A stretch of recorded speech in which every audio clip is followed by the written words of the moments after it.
El doctor también es asesor de tesis, coordinador de la enseñanza funcional para la residencia y autor de, de algunos artículos en revistas indexadas. Es para mí un placer presentarles al doctor Jesús Fonseca Cosío con su plática acerca de dolor funcional. Voy a dejar de compartir mi plática. Adelante, Jesús, por favor.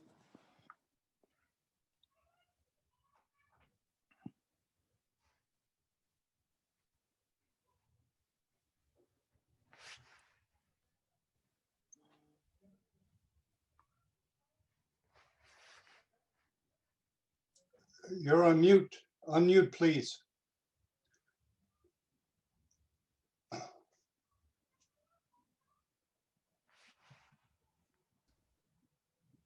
¿Listo? Yeah, now it's okay. Okay.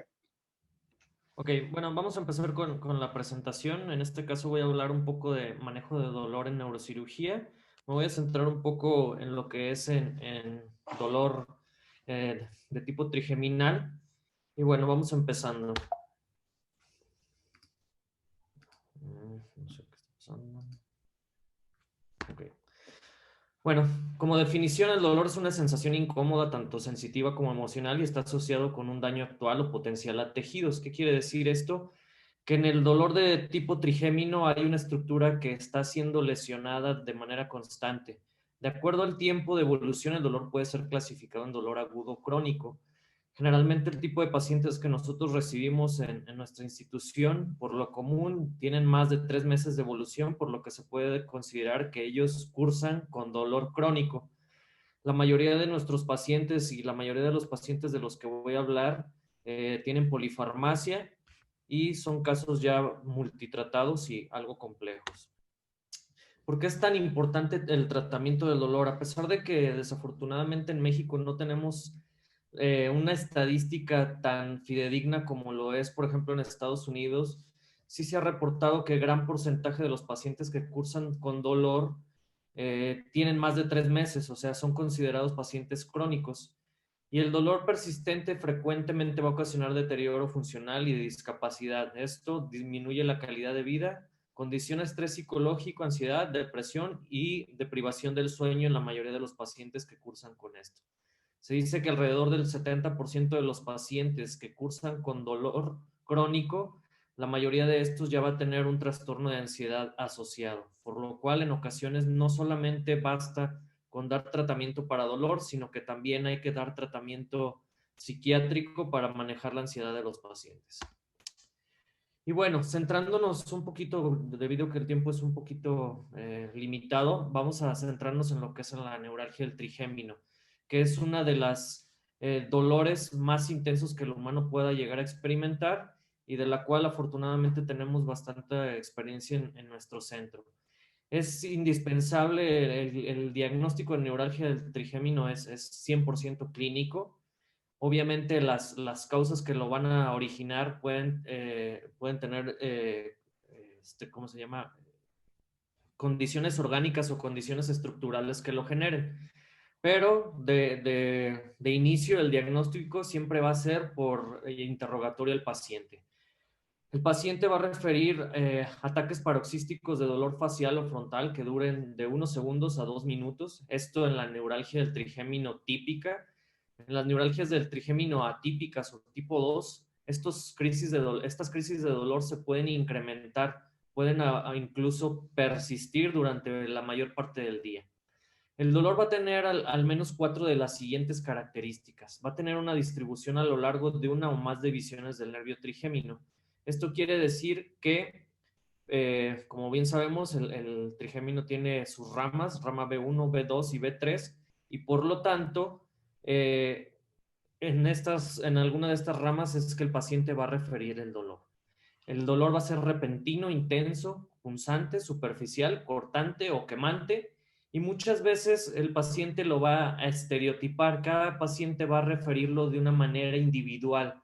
Va a decirlo como un dolor de muelas, como un toque eléctrico, como una sensación de que le clavan un cuchillo, etcétera, etcétera. Generalmente va a estar precipitado por áreas gatillo o ciertas actividades diarias. El paciente va a referir que cuando mastica, cuando toma algo frío. Algunas mujeres refieren que la sensación del cabello en la cara les despierta el dolor. Una característica básica de la neuralgia del trigémino es que no vamos a encontrar ningún otro déficit neurológico, y cuando encontramos otro déficit neurológico hay que sospechar en otra cosa o con presiones más complejas como lo es el tic convulsivo, en las cuales hay un asa de alguno de los vasos de la fosa posterior que tocan tanto el nervio trigémino como el nervio facial. Lo que comentábamos, los ataques son estereotipados en pacientes individuales. Cada uno lo va a referir de tal o cual manera y se van a excluir otras causas de dolor facial por lo que comentábamos, por la historia, el examen físico, las investigaciones cuando sea necesario. Dentro de la epidemiología, ¿por qué es tan importante? Si bien no es tan frecuente por número total de individuos, sí es muy frecuente en los centros de alta concentración, como es nuestro hospital. Y nosotros, bueno, se dice que hay de 4 a 13 pacientes con neuralgia del trigémino por 100,000 personas al año. Sin embargo, en los centros de alta concentración y de alta especialidad, nosotros, nuestra estadística es realizar alrededor de 6 a 7 cirugías por lo menos al mes de este tipo de procedimientos. La relación hombre-mujer va a predominar en las mujeres 2 a 1 y va a ser muy rara en pacientes menores de 40 años. En pacientes de menores de 40 años siempre debemos sospechar en patologías asociadas, esclerosis múltiple u otro tipo de enfermedades. Y como podemos ver aquí en la imagen, la distribución de las ramas, B2, B3 va a ser lo más frecuente, B3 todavía más, y en nuestra población hemos encontrado que B2, B3 del lado derecho es lo más común. Lo que les comentaba, el diagnóstico principalmente es clínico. Debemos, a ver si puedo mover el cursor, sí. Debemos, todo paciente con dolor facial, obviamente se le tiene que hacer un interrogatorio profundo. La distribución del dolor, ¿dónde es? B1, B2, B3. Es muy característico que el dolor es simplemente en la hemicara. Cuando el dolor es bilateral, hay que empezar a sospechar en otro tipo de patologías. Si es en territorio trigeminal, debemos determinar en qué rama del trigémino es, rama B1, B2 o B3. Las ramas B1 son más raras que se presenten, es menos del 2% de los casos, y los casos de neuralgia bilateral, que son extremadamente raros, van a constituir menos del 0.5% de los casos. Si el dolor está distribuido bien en las ramas del trigémino, determinamos que no se trata de otro tipo de patologías, como lo es el dolor facial atípico, la neuralgia posherpética, la rhinosinusitis u otras. Es cuando procedemos a determinar cómo vamos a manejar a cada uno de los pacientes. Y bueno, tenemos el diagnóstico de neuralgia de trigémino. Y lo primero de inicio, aunque por ejemplo en el centro donde nosotros trabajamos ya todos los pacientes llegan canalizados, ya no es necesario protocolizarlos tanto. Todos nuestros pacientes, la mayor parte de las veces, ya vienen con tratamiento a base de carbamazepina y oxcarbamazepina. Esta es una también de los criterios diagnósticos que podríamos determinar. El paciente que responde bien a carbamazepina o oxcarbamazepina seguramente es una neuralgia del trigémino clásica. Y muchas de las veces, desafortunadamente, se inician con dosis muy altas y los pacientes que no toleran adecuadamente se ven limitados del beneficio farmacológico que ofrecen estos tratamientos. Debemos iniciar con dosis pequeñas para que el paciente se adapte, y las dosis de carbamazepina y oxcarbamazepina podemos escalarlas hasta 1,200 a 1,800 miligramos diarios. Cuando no hay alivio del dolor, podemos incluir otra farmacoterapia, fármacos de segunda o tercera línea, ya sea fenitoína, valproato de magnesio, la motrigina. Incluso podemos usar inhibidores del GABA como es el baclofeno. Sin embargo, los pacientes en muchas de las ocasiones no van a responder a estas terapias y va a ser necesario realizar una resonancia magnética. La resonancia magnética se debe solicitar en todo paciente con neuralgia del trigémino, independientemente de que sospechemos que es una neuralgia clásica. Siempre se deberá pedir una resonancia magnética con una secuencia especial, de la cual ahorita voy a hablar. Si encontramos un conflicto vascular, neurovascular, el paciente tiene un bajo riesgo operatorio y una edad menor a 75 años, lo indicado o lo que nosotros hemos estado haciendo es realizar microdescompresión vascular, ir a explorar la fosa posterior y ver la raíz, ahora sí que la raíz del problema, ¿no? En los casos en los cuales hay recurrencia temprana de neuralgia del trigémino posterior a una microdescompresión, lo indicado es realizar una reexploración de la fosa posterior. En pacientes mayores de 75 años con riesgos altos, comorbilidades, problemas hematológicos, etcétera, en nuestro centro preferimos realizar la radiofrecuencia, la termocoagulación por radiofrecuencia, y en ocasiones pacientes que no aceptan tratamiento quirúrgico podemos realizar procedimientos ambulatorios, como son las estimulación pulsada de alguna de las raíces, ya sea nervio supraorbitario, infraorbitario, o también podemos realizar bloqueos.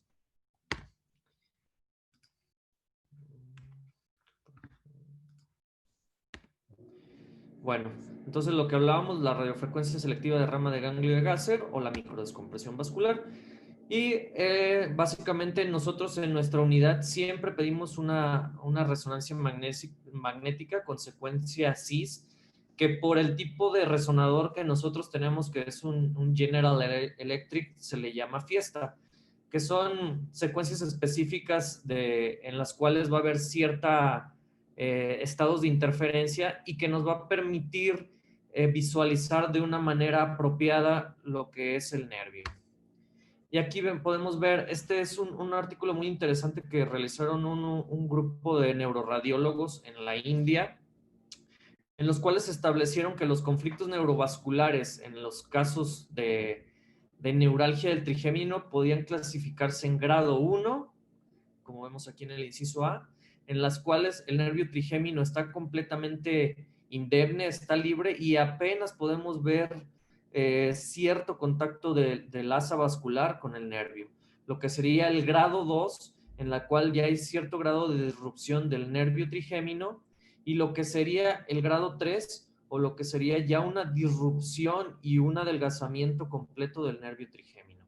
Entonces, con base en esto es que nosotros también podemos tener una idea de qué es lo que a lo que nos vamos a enfrentar en el caso de que operemos al paciente. Y bueno, lo que comentaba, la selección de los pacientes, la radiofrecuencia de ganglio de Gasser, pacientes mayores de 70 años que no aceptan el tratamiento, pacientes con múltiples comorbilidades, pacientes que no aceptan el procedimiento abierto y pacientes con múltiples intervenciones previas en región del APC, del ángulo pontocerebeloso. También son pacientes que hemos determinado que no se han visto beneficiados de volver a explorar la fosa posterior, ¿no? Y aparte de eso, que se incrementa el riesgo. Entonces es cuando decidimos preferiblemente hacer la radiofrecuencia del ganglio. Y pacientes con neuralgia del trigémino secundaria, esclerosis múltiple, herpes o alguna otra lesión. Y los pacientes de microdescompresión vascular, los pacientes menores de 75 años, sin comorbilidades, pacientes que aceptan el riesgo de la cirugía abierta y pacientes sin comorbilidades o comorbilidades en control. Hemos operado pacientes diabéticos, hipertensos, con enfermedad renal, siempre y cuando estén controlados. Y pacientes en los cuales se les haya descartado lo que comentábamos, otras causas de neuralgia del trigémino, como esclerosis múltiple, el herpes, infartos pontinos o cualquier otra. Lo que hemos visto en nuestra experiencia es que la mejoría del dolor en nuestros pacientes, tanto en la radiofrecuencia como en la microdescompresión vascular, es mayor al 95% en el periodo inmediato. La posibilidad de recidiva es de 15% a 8 años en el caso de la radiofrecuencia y de 15% a 30 años en el caso de la microdescompresión vascular. Indicado para casos de esclerosis múltiple de herpes zóster, siempre vamos a preferir la radiofrecuencia. La disminución de los medicamentos hemos visto que es mucho mayor con la microdescompresión vascular. Incluso tenemos pacientes libres del uso de medicamento en el seguimiento crónico. Las complicaciones, tanto en la radiofrecuencia como en la microdescompresión vascular, son menores al 4% y la tasa de mortalidad igual. No porque la radiofrecuencia sea un procedimiento de mínima invasión, quiere decir que está libre de mortalidad. Se haya determinado en algunos casos, bueno, ha habido casos en los cuales durante la radiofrecuencia el paciente puede llegar a presentar asistolia.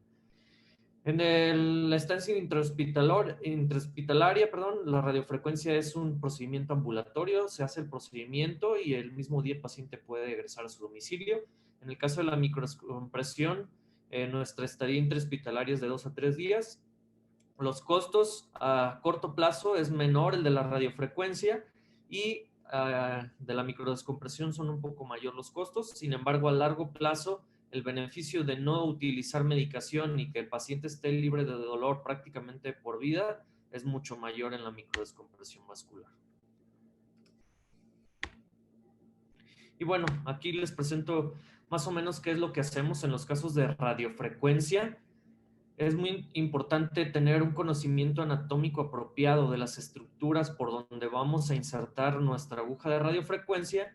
Generalmente lo que hacemos es del trago, trazamos una línea directa, una línea horizontal, 3 centímetros anterior al trago, línea medio pupilar y 2.5 centímetros al lado de la comisura labial.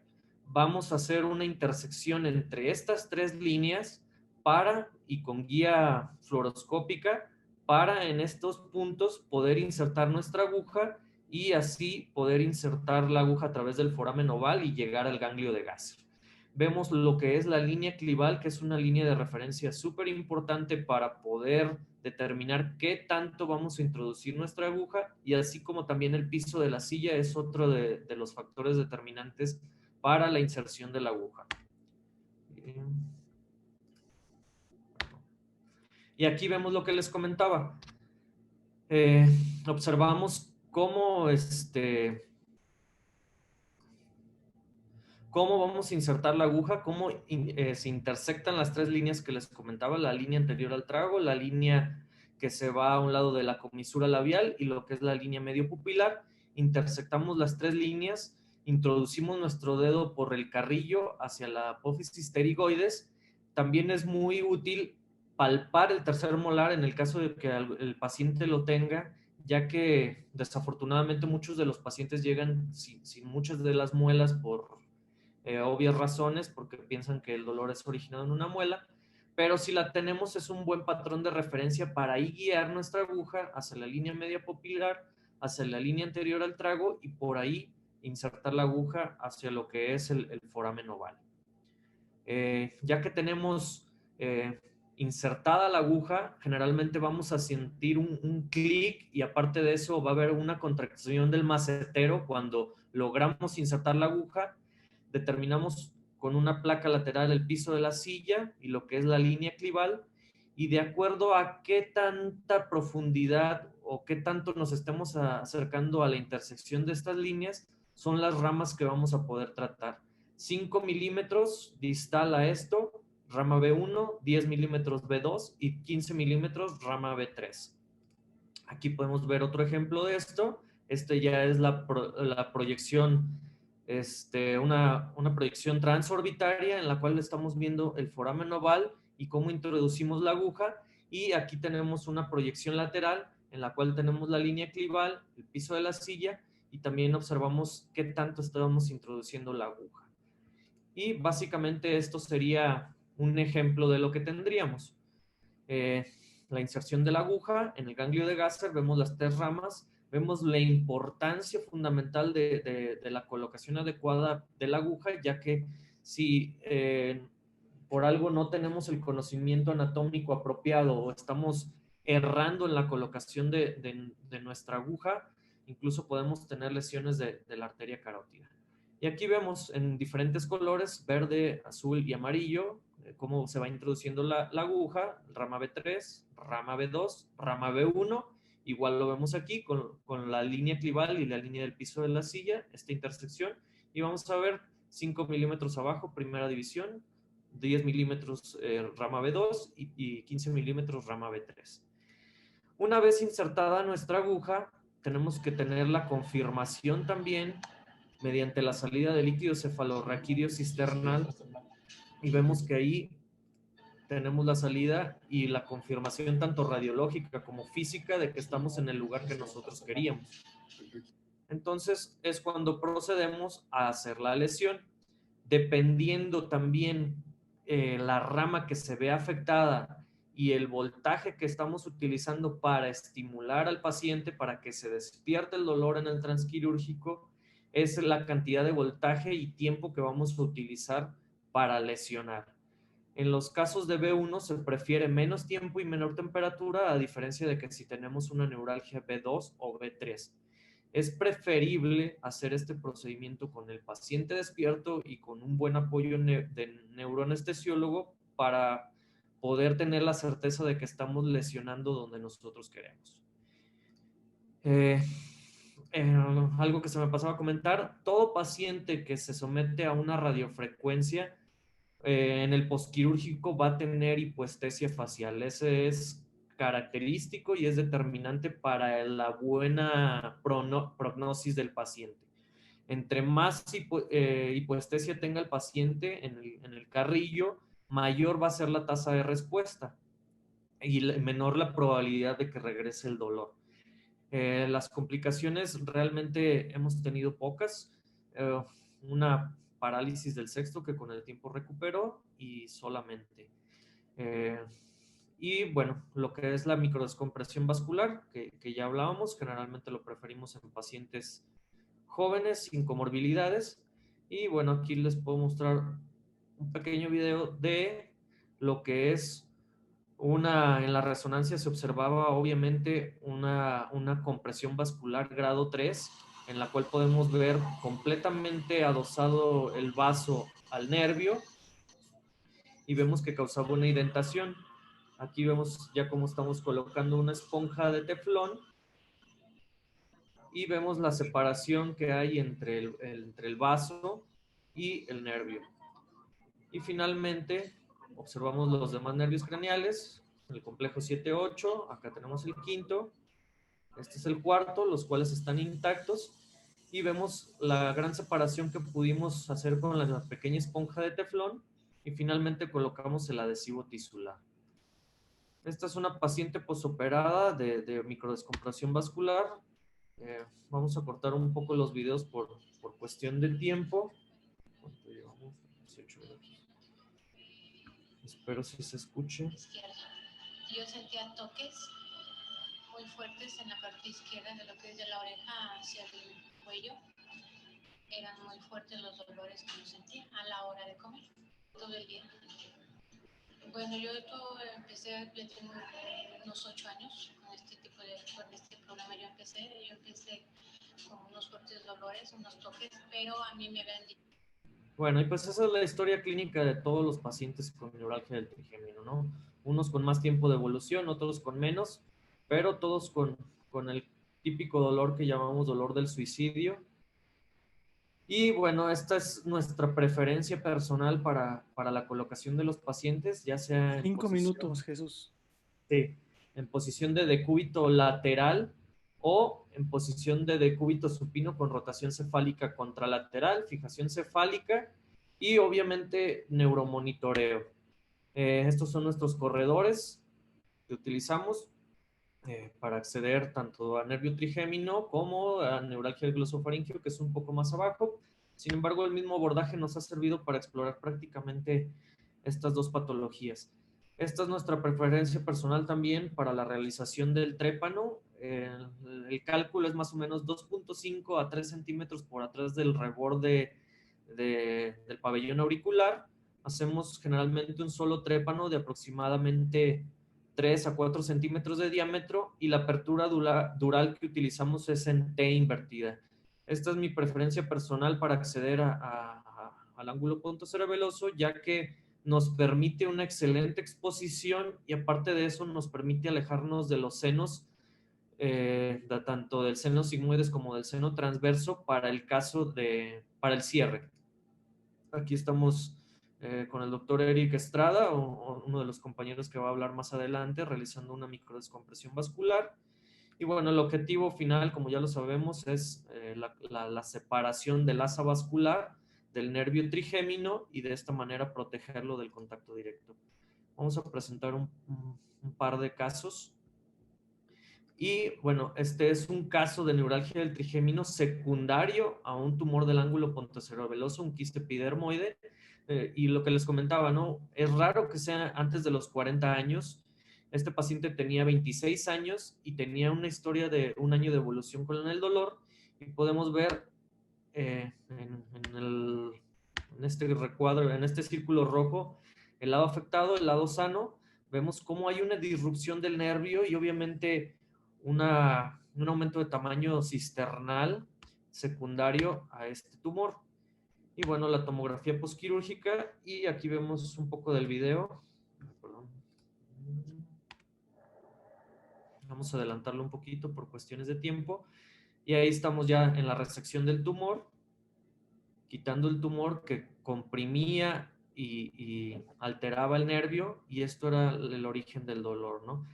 Es por eso es que es fundamental, siempre les insisto mucho en realizar la resonancia magnética, porque me han tocado casos de pacientes que me ha tocado reintervenir a los cuales se le hizo radiofrecuencia sin tener una resonancia, y pues nos damos cuenta que el problema era otro, ¿no? Y bueno, aquí vemos ya prácticamente libre toda la cavidad y completamente libre los espacios.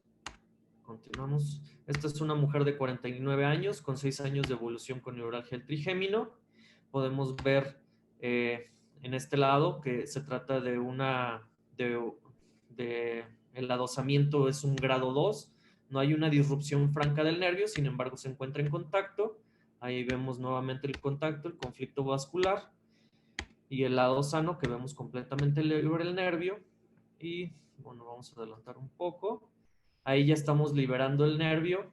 Tenemos el nervio trigémino con dos asas vasculares. En este caso son compresiones venosas. Las compresiones venosas son un poco más complejas, ya que, como ustedes saben, las características de la pared de las venas es mucho más delgada, están mucho más adosadas al nervio y es difícil cortar esta aracnoides, ¿no? Sin embargo, con maniobras muy finas y muy, muy gentiles, logramos su liberación. Ahí ya tenemos completamente despegado el nervio de lo que es esa asa vascular. Y al final, cómo colocamos las esponjas de teflón. En este caso fue una protección de 360 grados, ya que protegimos el nervio tanto arriba como abajo. Esta esponja de teflón es mínima, y mi recomendación es utilizar la menor cantidad posible de esponja de teflón, porque también cantidades muy grandes pueden ocasionar en algunos casos que el paciente continúe con dolor, y en el caso de la cronicidad o que se recidive el dolor, para poder despegar esto es sumamente complejo. Vemos lo que es la tomografía posquirúrgica. Aquí en la raya verde podemos observar lo que es la esponja de teflón, la pequeña esponja de teflón. Aquí vemos cómo está rodeado el nervio en la tomografía posquirúrgica, lo que 360 grados, y el trépano tan pequeño que logramos hacer. Hemos tenido casos un poco más complejos, como es este, en el cual paciente de 53 años, evolución de 8 años. Este es uno de los casos más severos que me ha tocado ver.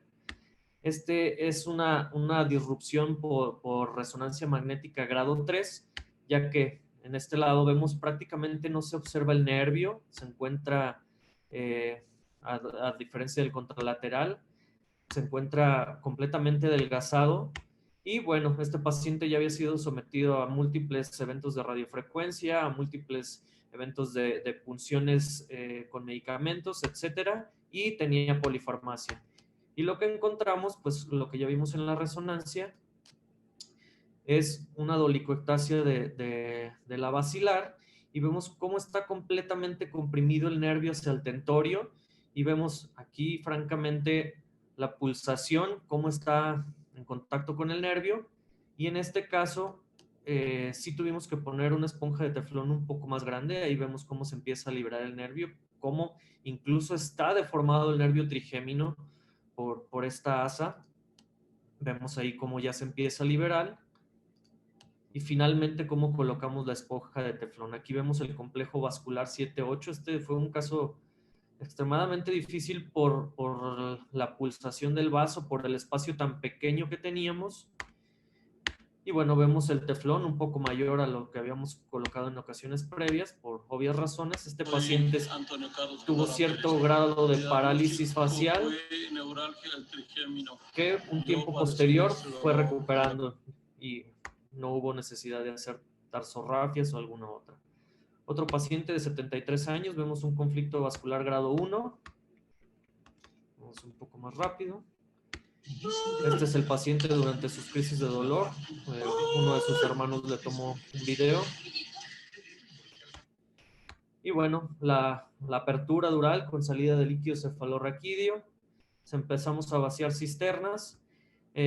Mi preferencia personal es no usar retracción cerebral, es únicamente vaciar las cisternas y que ahora sí que solo por gravedad el cerebelo vaya cayendo y abriéndonos espacio.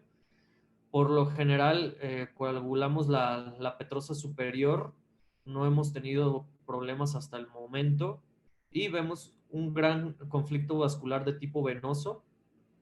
En este caso se tuvo que sacrificar un poco de la vena porque no había manera de despegarla. Afortunadamente no hubo ninguna consecuencia. Aquí vemos un poco de sangrado, el cual se controla solamente con irrigación. Vemos completamente ya libre el nervio. Vemos un poco de compresión en la parte posterior y aún así colocamos una pequeña esponja de teflón como protección. Vemos la tomografía postquirúrgica sin ningún hematoma. Y bueno, vamos a avanzar un poco más rápido. Voy a brincar un poquito este par de casos por el tiempo, que creo que ya estamos casi sobre de él. Y bueno, vemos a esta paciente también sometida a microdescompresión sin ninguna alteración facial, de ningún nervio craneal y la paciente libre de dolor. Y algunos otros casos que en ocasiones nos han pedido colegas. Este era un caso de 52 años, el cual tenía un síndrome de Eagle. Pensaban que era el origen del problema los cirujanos maxilofaciales. Lo sometieron a cirugía, quitaron la apófisis estiloides. Sin embargo, el paciente persistía con dolor. Este paciente también se tuvo que someter a una microdescompresión vascular, ya que como podemos observar en la resonancia magnética, había un conflicto vascular grado 3 del lado izquierdo. El paciente completamente libre de dolor. Y bueno, las complicaciones postquirúrgicas que hemos tenido: infección de herida quirúrgica en un paciente, parálisis del séptimo en 2, las cuales se recuperaron con el tiempo, vértigo en 6 pacientes que a los 6 meses ya estaba completamente controlados. La cefalea postquirúrgica es muy común, pero se controla con analgésicos comunes y es secundaria al neumoencéfalo, y el total de casos que llevamos es de 58. La estadística personal que comentaba, 58 casos. Tenemos una preponderancia del sexo femenino con 59%, sobre el masculino con 41%, y la edad promedio de nuestros pacientes ha sido de 49.17 años. El lado afectado en nuestra casuística, mayormente el lado derecho con 30 pacientes y el lado izquierdo con 28. Y las ramas afectadas principalmente en nuestro centro ha sido rama B2, B3 con 42 casos, el 72% de nuestra casuística. Y las estructuras involucradas, principalmente hemos tenido compresiones de la arteria del azúcar en 16 pacientes de la AICA. Hemos tenido 4 dolicoectasias de la basilar, 2 que han sido por venas petrosas, otros casos suponemos que aracnoides engrosadas que también estrangulan el nervio, y otros 6 casos por venas no identificadas. Conclusiones: la neuralgia del trigémino va a trastornar de manera severa la calidad de vida de los pacientes. La mayor parte de los casos va a ser unilateral. Las opciones de tratamiento van a ser tanto farmacológicas como quirúrgicas. La microdescompresión la vamos a reservar para casos renuentes a tratamiento, y la mejor opción de tratamiento debe individualizarse para cada paciente. En mi preferencia personal, la microdescompresión vascular arroja los mejores resultados tanto en calidad de vida, en tiempo libre de dolor del paciente y en suspensión de medicamentos. Y bueno, termino con esto, que es una frase en latín que básicamente dice que el acto de curar el dolor es un acto divino y por lo tanto siempre hay que ayudar al paciente a librarse de este tipo de molestias. Muchas gracias. Gracias, Jesús.